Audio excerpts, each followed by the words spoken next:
نیا سال اور پرانی گھڑی۔ سال کی آخری رات تھی۔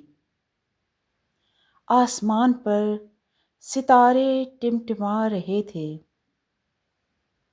اور شہر میں نئے سال کی خوشیوں کی تیاریاں ہو رہی تھیں۔ عالیہ اپنی دادی اماں کے کمرے میں ان کے ساتھ بستر پر بیٹھی تھی۔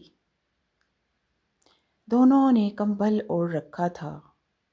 کمرے کی دیوار پر ایک بڑی پرانی گھڑی یعنی گھڑیال لٹکا ہوا تھا جو ہر گھنٹے بعد بھاری آواز میں ٹک ٹک ٹک ٹک کرتا تھا۔ عالیہ نے دادی سے پوچھا، دادی اماں، یہ گھڑی اتنی خاص کیوں لگتی ہے؟ دادی جان عالیہ کی بات سن کر مسکرائیں اور بولیں، یہ گھڑی صرف وقت نہیں بتاتی بلکہ یہ یاد دلاتی ہے۔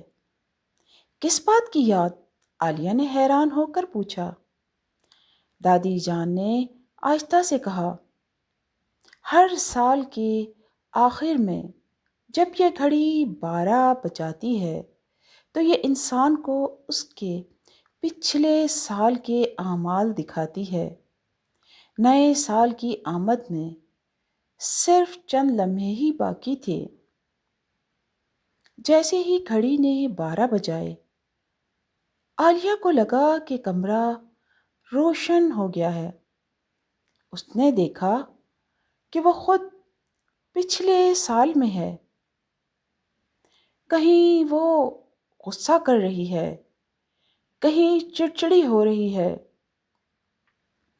کہیں کسی کی مدد نہیں کر پائی اور کہیں کسی کو مسکرا کر خوش کر رہی ہے۔ اچانک گھڑی کی آواز آئی، نیا سال خالی صفحہ ہے بیٹی، اب تمہیں طے کرنا ہے کہ اس پر کیا لکھنا ہے۔ عالیہ کی آنکھ کھل گئی۔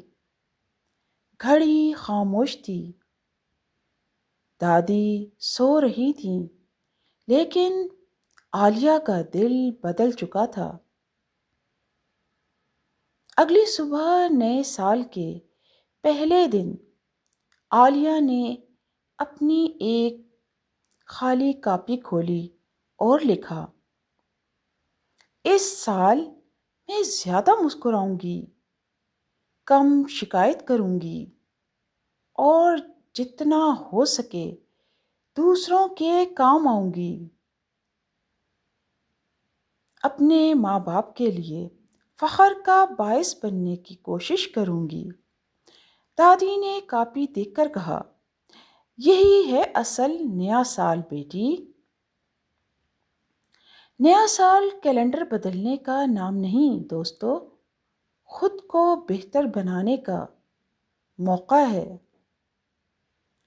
عہد کیجیے، آئیے بلکہ ہم سب عہد کرتے ہیں کہ ہم یہ موقع نہیں گنوائیں گے، اپنے آپ کو بدلیں گے اور ہر اچھا کام کرنے کی کوشش کریں گے۔